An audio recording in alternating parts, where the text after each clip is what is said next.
प्रधानमन्त्री शेरबहादुर देउवाको उम्मेदवारी विरुद्ध परेको उजुरी निर्वाचन कार्यालयले खारेज गरिदिएको छ।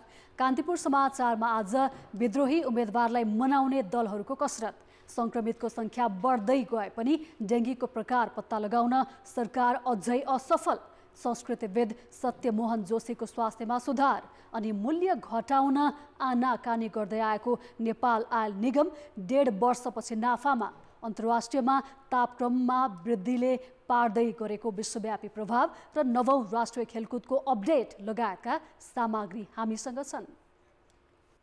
नमस्कार, अब मुख्य समाचार। कैलालीका लक्ष्मण थारू र रुकुम पश्चिमका प्रेम प्रकाश ओलीको उम्मेदवारी खारेज, विद्रोहीलाई भोलिसम्ममा नाम फिर्ता लिन सत्ता गठबन्धनको निर्देशन। राजनीतिक दलमा आन्तरिक लोकतन्त्र कमजोर हुँदाको असर टिकट वितरणमा, राम्रालाई भन्दा हाम्रालाई काखी च्याप्ने प्रवृत्ति, समावेशिताको पनि बेवास्ता। कर्णालीको बाढीले बर्दियाका 1400 घर परिवार विस्थापित, धान बाली डुबेपछि पश्चिम तराईका किसान चिन्तामा, कर्णाली राजमार्गका 90 भन्दा धेरै ठाउँमा पहिरो। तापक्रम वृद्धिले आगामी दशक अफ्रिका र एसियाका केही देशमा मानवीय सङ्कट निम्तिने, राष्ट्रसङ्घको निष्कर्ष, गर्मीकै कारण 10 वर्षमा 70,000ले गुमाए ज्यान। र 9 राष्ट्रिय खेलकुद अन्तर्गत फेन्सिङमा आज 3 स्वर्णको टुङ्गो, आर्मी र बागमतीलाई थप 1-1 स्वर्ण, एपीएफले खोल्यो खाता।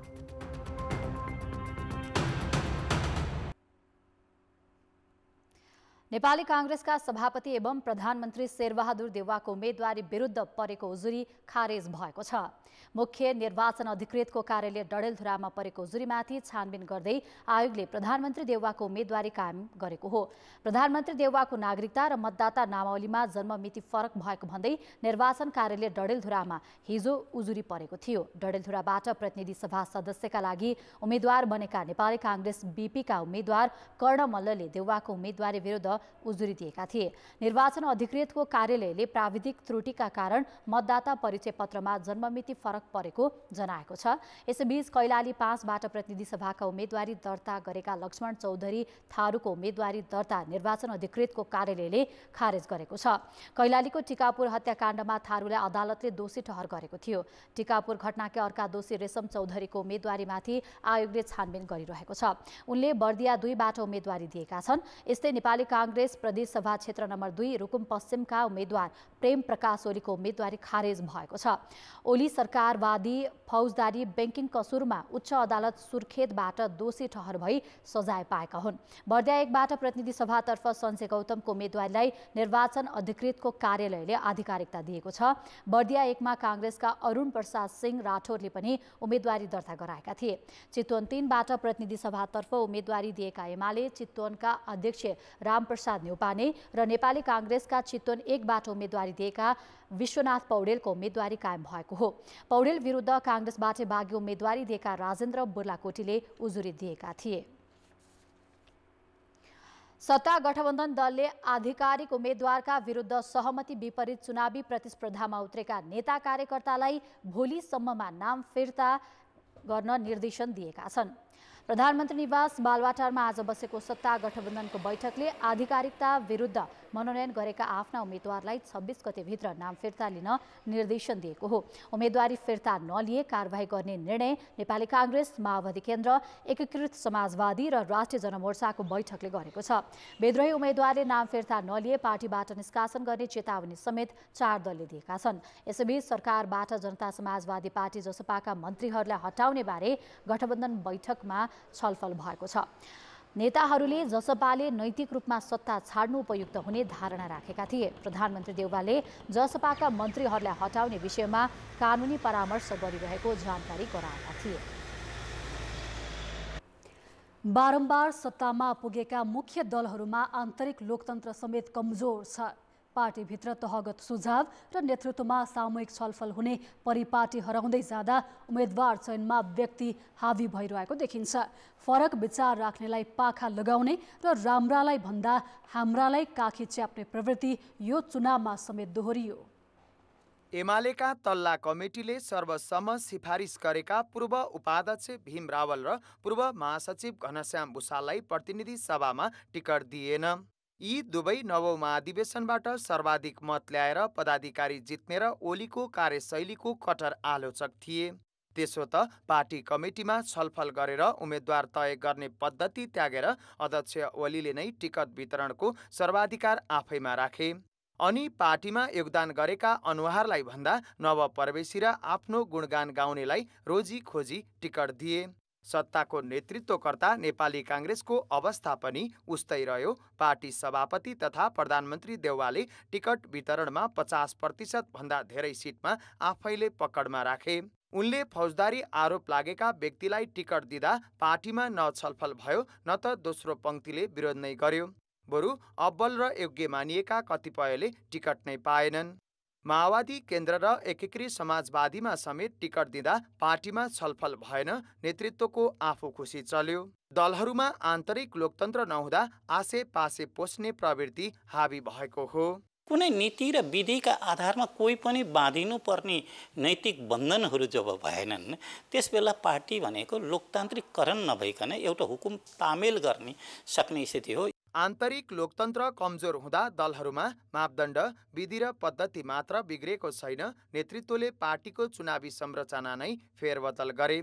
जसपा सत्ता गठबन्धन छाडेर एमालेको कित्तामा पुग्नुलाई अध्यक्ष उपेन्द्र यादवका छोरालाई टिकट नदिनुसँग जोडेर हेरिएको छ। दलहरूको यस्तो प्रवृत्तिले टिके प्रथालाई मलजल गरेको छ र लोकतन्त्रको खिल्ली उडाएको छ।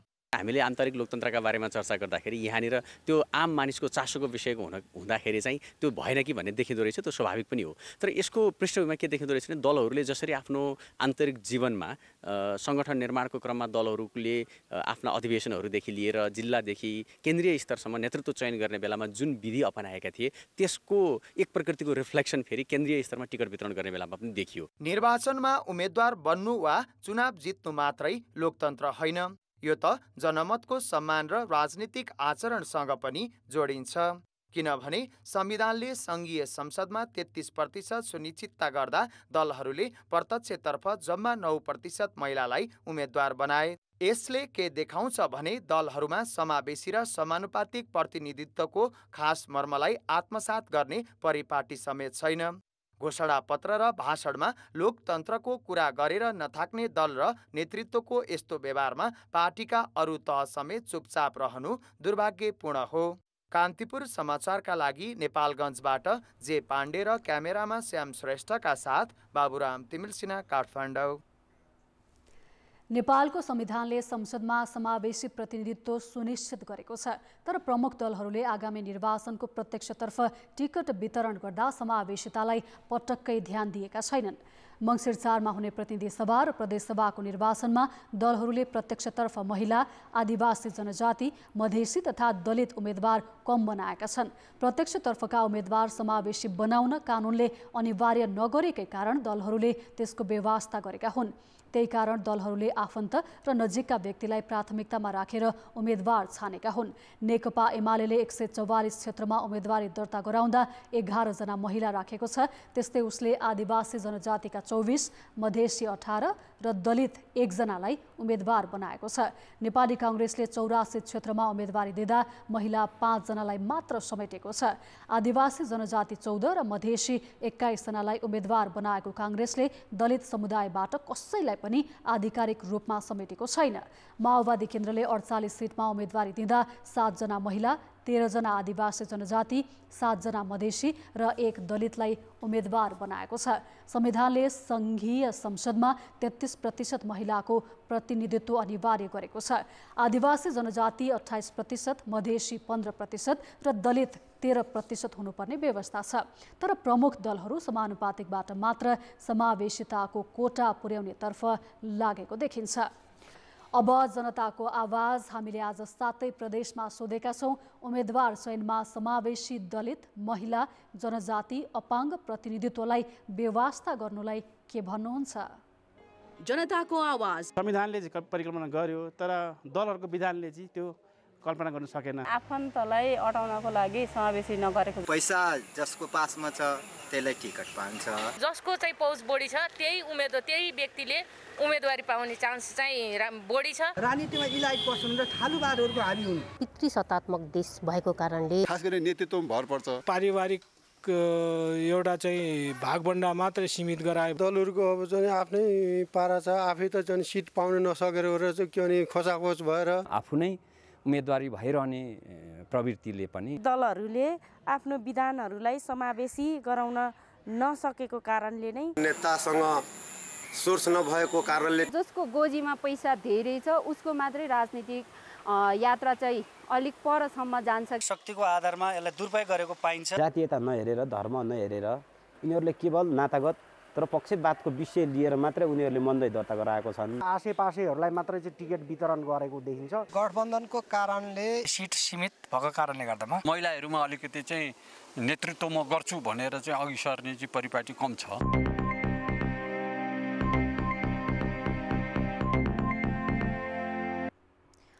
नेपाली कांग्रेसका सभापति समेत रहेका प्रधानमन्त्री शेरबहादुर देउवा 2048 सालदेखि 7औं पटक संघीय निर्वाचनका लागि डडेलधुराबाट प्रतिस्पर्धामा उत्रिएका छन्।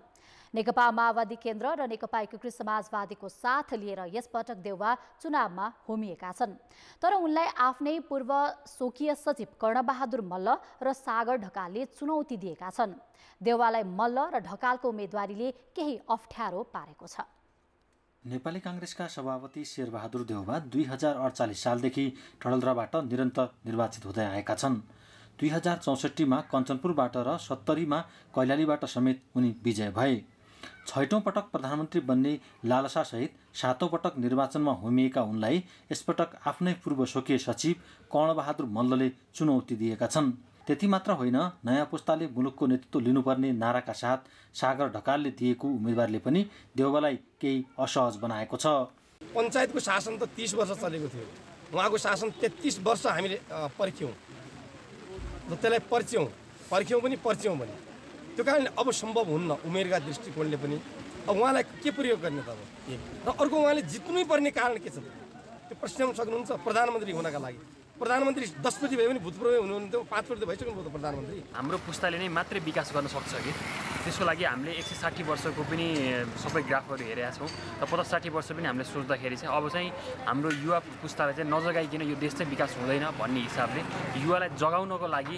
त्यसो त देउवालाई अर्को एउटा पक्ष हेर्दा भने केही सहज जस्तो पनि देखिन्छ। यसअघिका 3वटा निर्वाचनमा देउवासँग पराजित भएका नेकपा माओवादी केन्द्रका नेता खगराज भट्ट यसपटक देउवाका मुख्य निर्वाचन सारथी बनेका छन्। लोकतान्त्रिक आन्दोलनमा पुर्याएको योगदानसँगै भट्टको सहयोग देउवाका लागि बलियो आधार बनेको छ।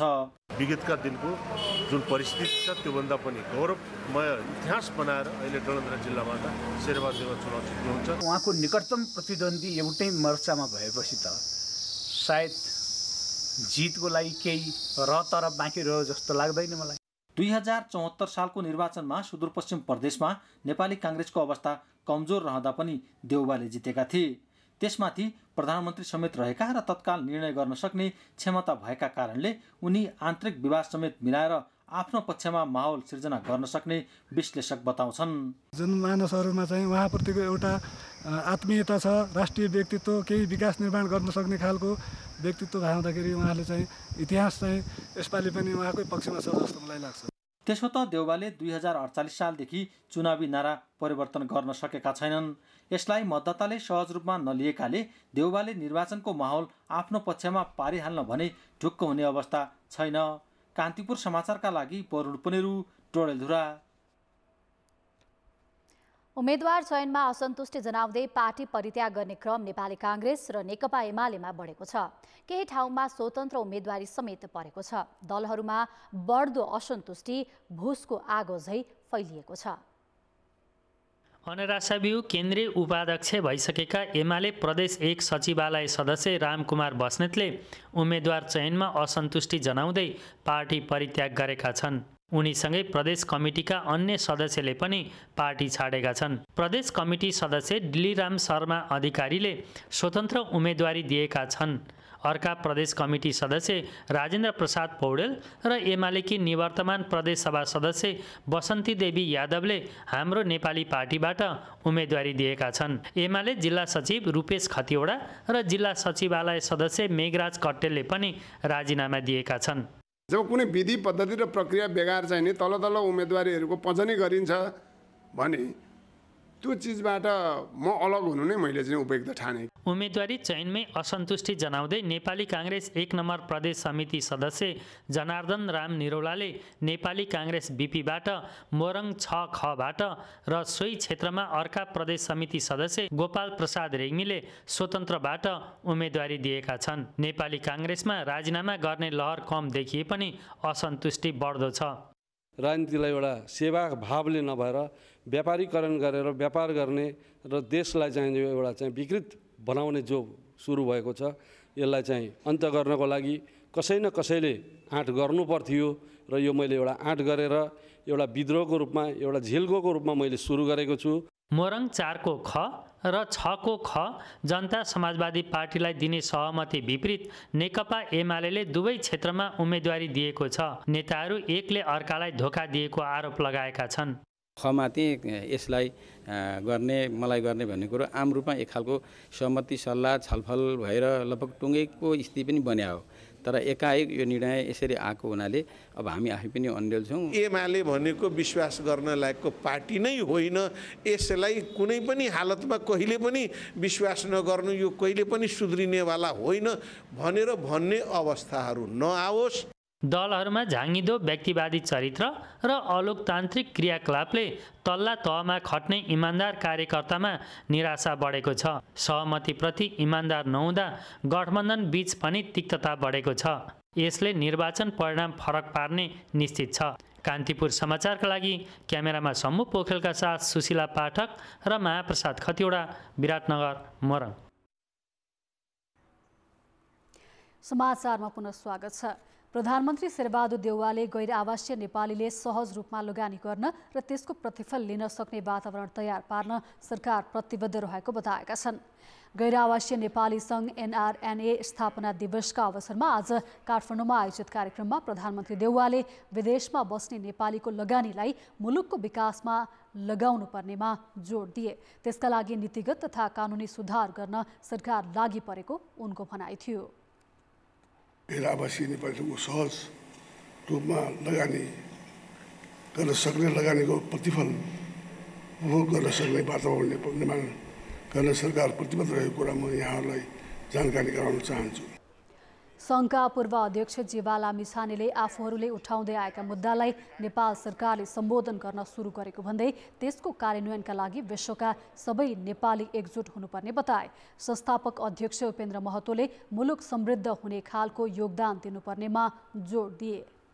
नेपालको राजनीतिक पार्टीहरूले, नेपालको नागरिक समाजले, यहाँको मिडिया सोसाइटीहरूले एउटा बेनिफिट अफ डाउट दिएको थियो र हामीले उठाउँदै आएका हरेक मुद्दाहरू, हरेक इस्युहरूलाई चाहिने हरेक वर्गले, विशेष गरेर नेपाल सरकारले असाध्यै सकारात्मक भएर चाहिँ ती मुद्दाहरूलाई एड्रेस पनि भएर आएको छ। मनबाट इमान्दारी साथ सक्रिय भएर अगाडि बढ्नुहोस्। अरू समस्याहरू यो building trust, losing trust, earning trust, gaining trust जम्मै हुँदै गर्छन्। देश धनी भयो भने यी सब कुराहरू तफसिलका कुराहरू हुन्छन्। विश्वका 50 भन्दा बढी मुलुकमा करिब 80 लाख गैर आवासीय नेपालीको बसोबास रहेको NRNA जनाएको छ। सन् 2003 मा गैर आवासीय नेपाली सङ्घको स्थापना गरिएको थियो। नेपालमा साउनियता डेङ्गी संक्रमितको संख्या बढ्दै गए पनि कुन प्रकारको हो भन्ने बारे अझै अनुसन्धान हुन सकेको छैन। साउन यता मात्र 76 जिल्लामा संक्रमण फैलिएर 33,975 जना संक्रमित र 44 जनाको मृत्यु भइसक्दा पनि नेपालमा कुन सेरोटाइप अर्थात् कुन प्रकारको डेङ्गी देखिएको हो भन्ने अनुसन्धान हुन नसकेको हो। सरकारले प्रकार पत्ता लगाउन 7वटै प्रदेशबाट नमुना सङ्कलन गरे पनि चाडबाडका कारण परीक्षण गर्न ढिलाइ भएको रूपमा 167 स्याम्पल आइसकेको छ र चाँडै नेक्स्ट विकसम्म के हुन्छ यसको रिपोर्ट आउँछ भन्ने कुरा के हुन्छ गरेको छ। डेङ्गीको 4 प्रकार मध्ये नेपालमा 2019 मा 17,000 भन्दा बढी संक्रमित हुँदा दोस्रो प्रकार देखिएको थियो भने त्यसअघि डेङ्गीका 4वटै प्रकार देखा परेका थिए। कुनै पनि व्यक्तिलाई एक प्रकारको डेङ्गी लागेमा फेरि त्यही प्रकार दोहोरिएर नलाग्ने तर अरू प्रकारको संक्रमण भएमा गम्भीर समस्या निम्तन सक्ने चिकित्सक बताउँछन्। अहिलेसम्मको रिसर्चले के कुरा देखाएको छ भने डेङ्गी 2 यो पटक हो भने अब अर्को नर्मल्ली त 2-3 वर्षमा फेरि रोग बढ्छ, त्यति बेला अर्को खालको भाइरस देखियो सेरोटाइपले इन्फेक्सन रोग भयो भने त्यति बेला चाहिँ त्यो पहिला भएको डेङ्गी 2 भाइरसको एन्टिबोडीले अर्को भाइरस छिर्दाखेरिमा त्यहाँ रियाक्सन हुन्छ। रियाक्सन भएपछि अलिक गम्भीर खालको रोग हुन्छ।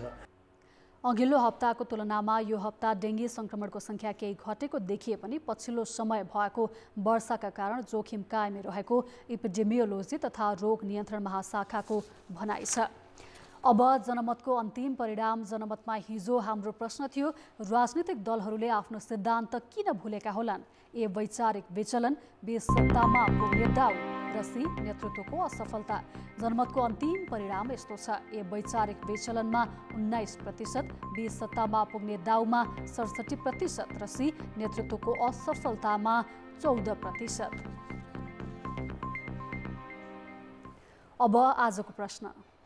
हाम्रो प्रश्न छ, डेङ्गी रोकथाम र नियन्त्रण किन प्राथमिकतामा नपरेको होला? ए सरकारको अक्षमता, बी चुनावको चटारो र सी जनस्वास्थ्यमाथि खेलवाड। जनमतको अन्तिम परिणाम भोलि साँझ 8 बजेको कान्तिपुर समाचारमा प्रसारण गर्नेछौँ। कृपया NEWS news space A B वा सी टाइप गरी 34001मा SMS गरी आफ्नो मत व्यक्त गर्नुहोला। लगातारको वर्षासँगै कर्णाली नदीमा आएको बाढीले बर्दियाका 1400 भन्दा बढी घर डुबानमा परेका छन्। बस्तीमा बाढी पसेपछि घरमा रहेका खाद्यान्नमा क्षति पुर्याएको स्थानीयले बताएका छन्। बाढीबाट जोगिन राजापुर नगरपालिका र गेरुवा गाउँपालिकाका बासिन्दा सुरक्षित स्थान खोज्दै हिँडेका छन्। सबै बगिहाल्यो, राति बेला आयो, तेना मुर्गिना चिङ्ना छेग्री भेरी सबै डुबी हाल्यो। त्यही धान पिसान सबै देही कुठलामा जकाए सबै बगिहाल्यो, केही छैन। सोमबार रातिदेखि परेको पानीले सख्रोल स्थित कर्णाली नदीमा बनाएको अस्थायी बाँध फुटेर 65 घर परिवार विस्थापित भएका छन्। अहिले जलस्तर घटे पनि वर्षा नरोकिएकाले बाढी प्रभावित र धानबाली क्षतिको यकिन तथ्याङ्क आउन सकेको छैन। बाढीबाट विस्थापितलाई स्थानीय पालिका र केही राजनैतिक दलहरूले राहत उपलब्ध गराएका छन्। यस्तै अविरल वर्षापछि गएको पहिरोले बाजुराको हिमाली गाउँपालिकामा 7 परिवार विस्थापित भएका छन्। यसैबीच कर्णाली राजमार्गका 90 भन्दा बढी स्थानमा पहिरो जाँदा यातायात अवरुद्ध भएको छ। वर्षाका कारण पश्चिम तराईमा काट्ने बेला भएको धानबालीमा क्षति पुगेको छ। बाढी पसेपछि कैलाली, कञ्चनपुर, बाँके र बर्दियाका किसान धान कसरी भित्राउने भन्नेमा चिन्तामा छन्। गत वर्ष पनि यसै समयमा आएको बाढीले धान सखाप भएको थियो। पश्चिम तराईमा लगातार 5 दिनदेखि वर्षा भइरहेको छ। बेमौसममा भइरहेको यो वर्षाले किसानको धानखेत भने चुर्लुम्मै डुबेको छ। गत वर्ष पनि यही मौसममा आएको बाढीले किसानको धान सखाप भएको थियो। धान काट्ने समयमा यस वर्ष पनि लगातार वर्षा हुन थालेपछि किसान धान कसरी उठाउने भन्ने चिन्तामा छन्। धनगढी चटकपुरकी सञ्जु चौधरीको परिवारमा 4 दिन यता भोक निन्द्रा हराएको छ। गत वर्ष पनि यसै समयमा आएको बेमौसमी वर्षाले काटेर भित्र्याउन ठिक्क पारिएको धानबाली सखाप भएको थियो। लगातारको वर्षाले अधिया लगाइएको 2.5 बिघा खेतको धान यसपालि पनि पुरै डुबेपछि बाली कसरी भित्र्याउने भन्ने चिन्ताले उनलाई पिरोलेको हो। बालामा पनि अब धान हुने हो, अब जमरा जस्तै हुने हो। दसैँमा यस्तै मात्रै हुन्छ। पोर्साल पनि यस्तै भएको, अहिले पनि यस्तै भयो। सञ्जुको परिवार मात्र होइन, पश्चिम तराईका अधिकांश किसानको पीडा यस्तै छ। वर्षभरि दुःख मेहनत गरेर उमारेको धान भित्र्याउने बेला खेतमा कम्मरसम्म पानी भरिएको छ। कतिपयको त काटेको धानबाली बगेर नष्ट भएपछि उत्पादन घट्ने चिन्ताले किसान पिरोलिएका छन्। निकास हुने ठाउँ भएर पनि सरकारले निकासको बाटो अपनाइदिएको छैन र हामी अहिले समस्यामा भन्दा गत वर्ष पनि समस्या एकदम समस्या भइरहेछ। प्रत्येक साल यस्तै बाढी आएर बगाएको हुन्छ। यहाँको किसानहरूले धेरै दुःख पार्छ। बोर्डरको एरिया सुविधा भन्ने केही पनि छैन। गत वर्ष पनि बाढीले धानबाली सखाप भएका कतिपय किसानले अझै राहत पाएका छैनन्। कतिले ढिलो गरी न्यून राहत पाए। यस वर्ष राहत पाइएला भन्नेमा उनीहरू ढुक्क छैनन्। पोहोर साल गएको दशैँमा त्यत्रो खेती खत्तम भयो, एक सुक्को पाइएन। खै हामीलाई त कसैले सोध्नु पनि आएन। हाम्रो 3 नम्बरको अध्यक्षले पनि सोधेन।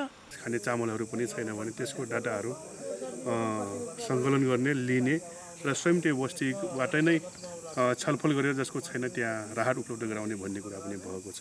समयमा मल बिउ र सिँचाइ सुविधा नपाएर आजित बनेका किसानलाई बेमौसमी वर्षाले वर्षेनी दुःख दिन थालेको छ। तर कृषि प्रधान भनिएको देशमा राज्यबाट सहुलियत नपाउँदा किसान निराश छन्। कान्तिपुर समाचारका लागि क्यामेरामा सुदीप थापाका साथमा कञ्चनपुरबाट हरिश्चन्द्र बाग र टेकराज जोशी, धनगढी, कैलाली। अर्थ र विकास। नेपाल आयल निगम करिब 1.5 वर्षपछि नाफामा गएको छ।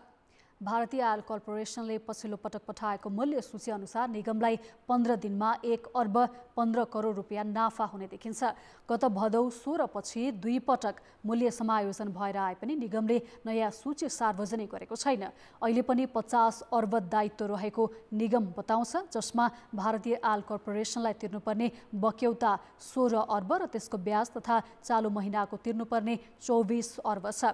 त्यस्तै जग्गा धितो राखेर राष्ट्रिय वाणिज्य ब्याङ्कबाट लिएको ऋणको 3 अर्ब रुपियाँको सावा ब्याज, सरकारबाट लिएको 7 अर्ब रुपियाँ पनि दायित्व रहेकाले मूल्य समायोजन नहुने निगम बताउँछ।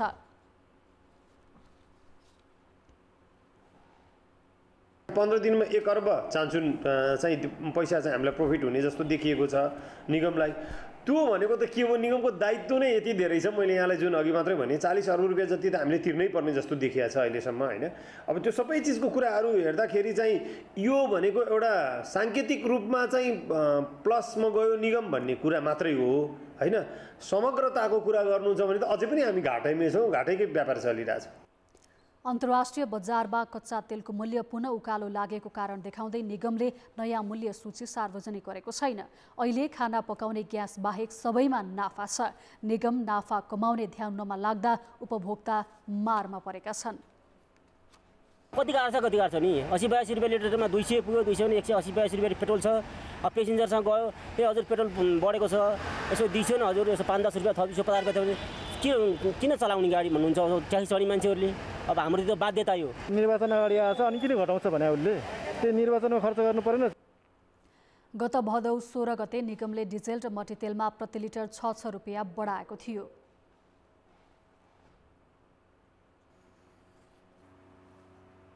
ब्रेकपछि पुनः स्वागत छ। वाङमय शताब्दी पुरुष संस्कृतिविद सत्यमोहन जोशीको स्वास्थ्यमा सुधार देखिएको छ।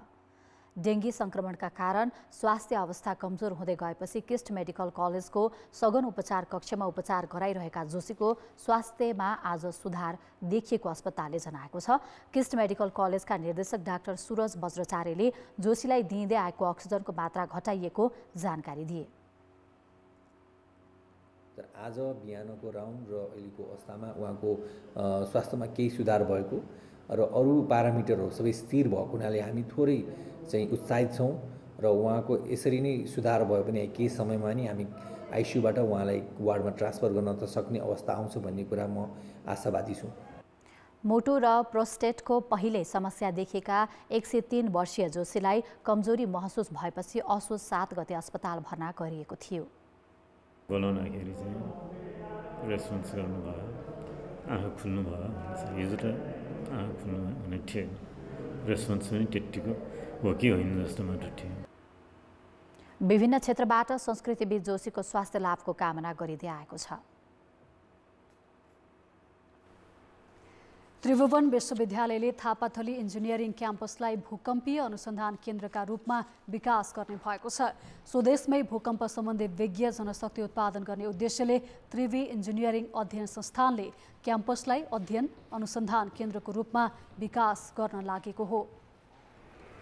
भूकम्पीय दृष्टिले नेपाल जोखिम क्षेत्रमा पर्छ। 2072 सालको महाभूकम्पले ठुलो जनधनको क्षति भए पनि अहिलेसम्म नेपालमा भूकम्पीय जोखिमबाट बच्ने र क्षति न्यूनीकरणका लागि पूर्व तयारी खर्किँदै गएको छ। सोही कारण त्रिवीले थापथली इन्जिनियरिङ क्याम्पसलाई नेपालकै प्रमुख भूकम्पीय अध्ययन अनुसन्धान केन्द्रका रूपमा विकास गर्न लागेको हो। यसबाट भूकम्प सम्बन्धी विज्ञ जनशक्ति तयार हुने अपेक्षा त्रिवीको छ। हामी एकदमै डेन्जर जोनमा छ नेपाल समग्रमा नै। त्यसो भावनाले यसको उन्नति नगरिकन, यसको विकास नगरिकन हामीले पिपुल्सलाई लाइफ सेभ गर्न सक्दैनौँ। अर्थक्वेकको चाहिँ त्यो पठन पाठन र रिसर्चलाई सँगै अगाडि बढाउनुपर्छ। त्यसो भने राज्यलाई चाहिँ हामीले दिने सुझावहरू, राज्यले बनाउने नीति निर्माणहरू बनाउनलाई चाहिँ सहिलो हुन्छ भनेर हामी यही वर्षदेखि चाहिँ अब रिसर्च सेन्टरको रूपमा डेभलप गर्ने। अहिले पनि भूकम्प सम्बन्धी उच्च शिक्षा अध्ययनका लागि भारत लगायतका मुलुकमा जानुपर्ने बाध्यता छ। भौगोलिक अवस्था अनुसार नेपाललाई बुझ्ने विज्ञ जनशक्ति तयार गर्न र उच्च शिक्षामा विश्वस्तरको भूकम्प सम्बन्धी सैद्धान्तिक व्यवहारिक ज्ञान समेत दिने गरी अध्ययन अनुसन्धान केन्द्रको रूपमा विकास गर्न लागेको हो।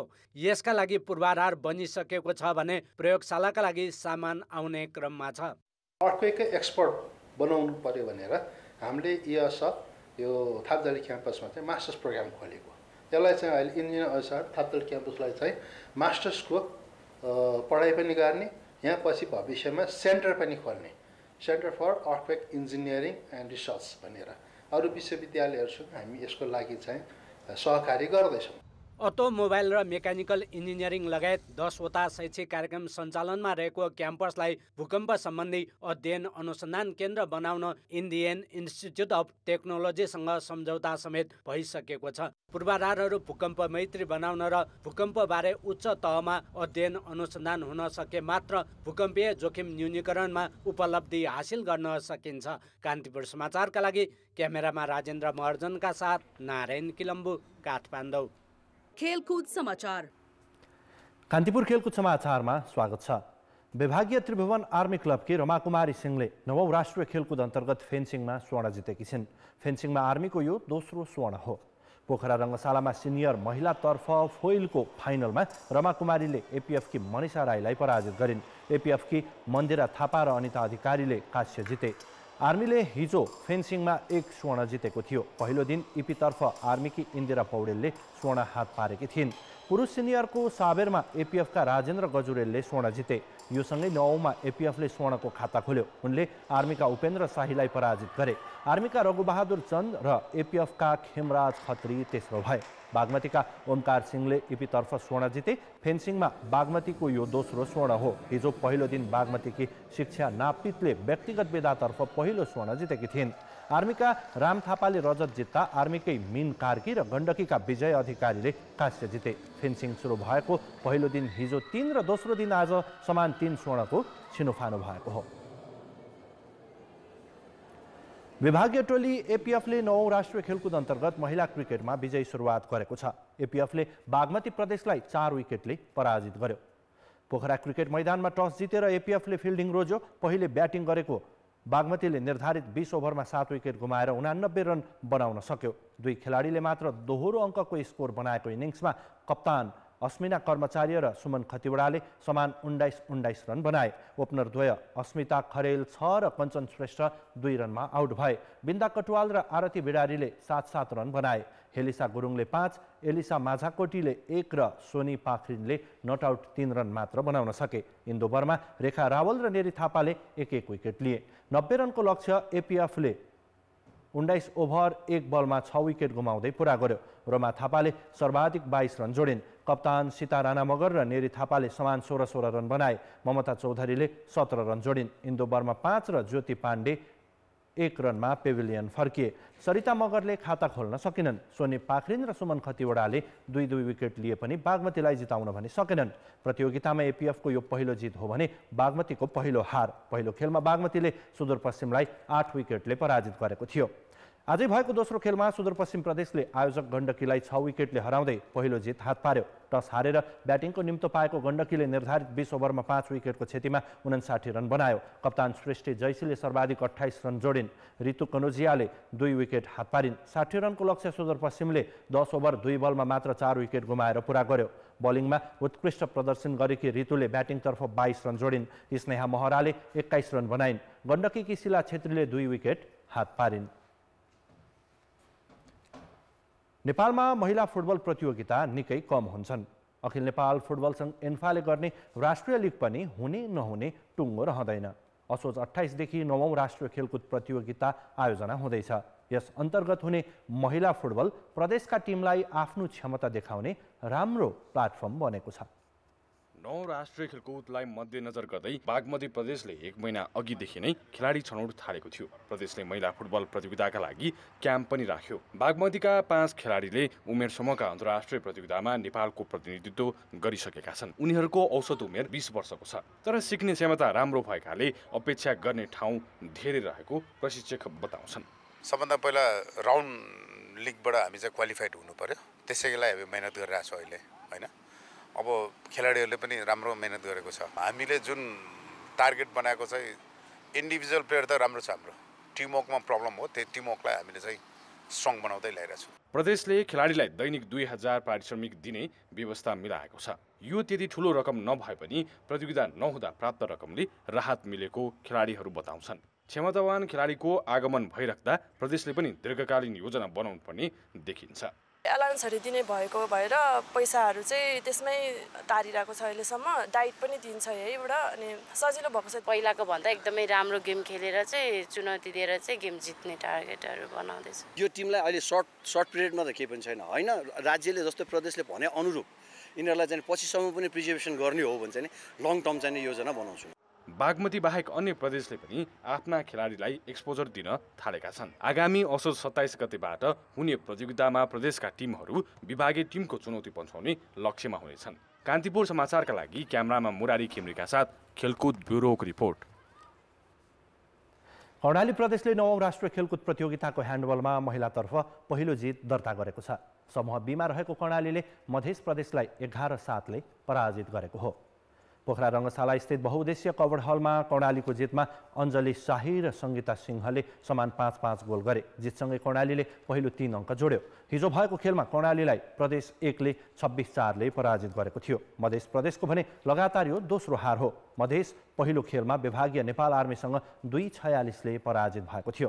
यस्तै आयोजक गण्डकीले लगातार दोस्रो जित निकाल्ने क्रममा सुदूरपश्चिम प्रदेशलाई 27-4ले पराजित गर्यो। गण्डकीकी योगिता गुरुङले सर्वाधिक 8 गोल गरिन्। पहिलो दिन हिजो गण्डकीले कर्णालीलाई 52-20ले पराजित गरेको थियो। प्रदेश 1ले पनि लगातार दोस्रो जित दर्ता गर्दा बागमती प्रदेशलाई 24-8ले पराजित गर्यो। प्रेक्षा कटुवालले 8 गोल गरिन्। पुरुषतर्फ बागमतीले मध्य प्रदेशमाथि 21-13को जित निकाल्यो। बागमतीका सोनाम राकेश शेर्पाले सर्वाधिक 5 गोल गरे। पहिलो खेलमा विभागीय आर्मीसँग 8-43ले हार बेहोरेको बागमतीको यो पहिलो जित हो। लगातार दोस्रो खेल हारेको मधेस भने अङ्कविहीन छ। खेलकुद समाचार अहिलेलाई यति नै। अब मौसम सम्बन्धी जानकारी।